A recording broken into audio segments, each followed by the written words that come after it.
اپنے آپ کو، اپنی اولاد کو ہر قسم کے حسد، ہر قسم کی نظر اور ہر قسم کے جادو سے بچانے کے لیے ان اذکار کی پابندی کیجیے، صبح و شام کے اذکار کی پابندی کیجیے۔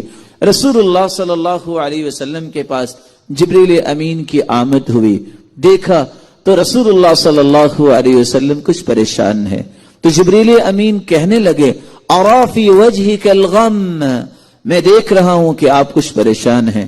قال نعم، جی ہاں، ہما ریحانتائی، جن کے بارے میں فرمایا یہ حسن و حسین یہ میرے دونوں پھول ہیں اور دونوں ہی بیمار پڑے ہیں۔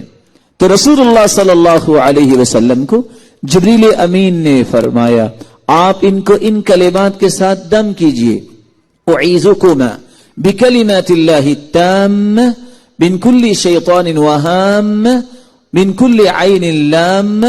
رسول اللہ صلی اللہ علیہ وسلم نے ان کلمات کے ساتھ حسن و حسین کو دم کیا، فقام یلعبان، وہ دونوں اٹھے اور کھیلنے لگ گئے۔ صحت کو برقرار رکھنے کے لیے، اس کو شیطانی اور انسانی ہر قسم کی ایذا سے بچانے کے لیے مجھے صبح و شام اپنے بچوں کو یہ دم کرنا چاہیے۔